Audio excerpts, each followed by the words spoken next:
Non accennano a placarsi le polemiche sui morti delle foibe e la tragedia degli esuli di Giuliano Dalmati.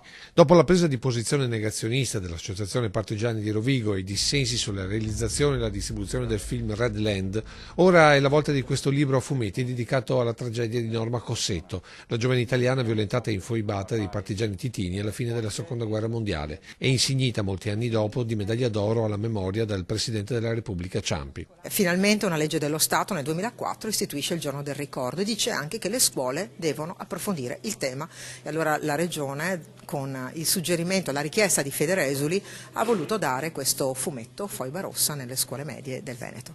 E chi dice che questo invece fomenta l'odio? Chi parla di odio è perché ha cattiva coscienza. Una risposta al PD provinciale che sempre oggi in un comunicato parla di deriva estremista, ma soprattutto all'Associazione Partigiani e a Giuliano Vernier che parla di vicenda nata dal fascismo. L'ANPI è completamente fuori dal tempo perché dovrebbe semplicemente chiedere scusa per essere l'erede morale di quella parte di storia.